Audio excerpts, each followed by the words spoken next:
एक शांतिपूर्ण सुबह में सूरज की किरणें जंगलों के पेड़ के बीच से छनकर आ रही थी। जंगल के पंछियों की चहचहाहट हो रही थी और सभी जानवर अपने अपने काम में व्यस्त थे। इस जंगल के बीच एक छोटा सा शेर का शावक खेल रहा था, जिसका नाम शेरू था। उसकी चमकीली आंखों में दुनिया को जानने की उत्सुकता थी।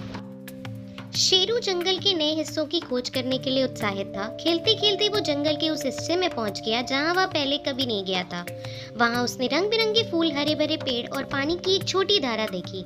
शेरू इस दुनिया को देखकर बहुत खुश हुआ और उसने वहां खेलने का फैसला किया।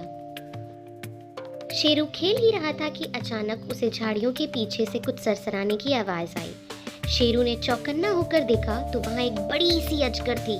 शेरू ने महसूस किया कि उसे वह सतर्क रहना होगा। अब अजगर धीरे धीरे उसकी ओर बढ़ने लगी थी और बहुत ही खौफनाक होती जा रही थी। शेरू डर ही रहा था लेकिन सतर्क था। शेरू को पता था उसे बहुत सावधानी से काम लेना होगा। उसने अपनी पूरी ताकत से दहाड़ लगाई ताकि अजगर डर जाए।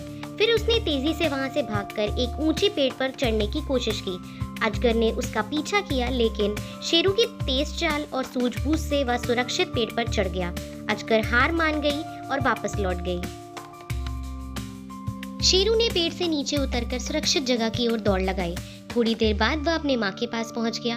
उसकी माँ ने उसे गले से लगा लिया और समझाया कि जंगल से हमेशा सतर्क रहना चाहिए और अपनी साहस को कभी नहीं खोना चाहिए। शेरू ने अपनी माँ की बात को ध्यान से सुना और वादा किया कि वह हमेशा बहादुर बच्चा रहेगा और समझदार बनकर एक सुरक्षित शेर बनेगा।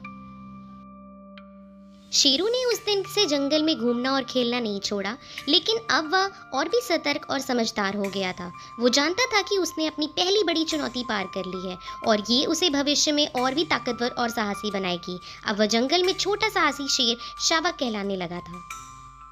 तो दोस्तों, आपको ये कहानी कैसी लगी कमेंट में ज़रूर बताइएगा। तब तक लाइक, सब्सक्राइब और शेयर करते रहिए। मिलते हैं नेक्स्ट वीडियो में। Bye bye.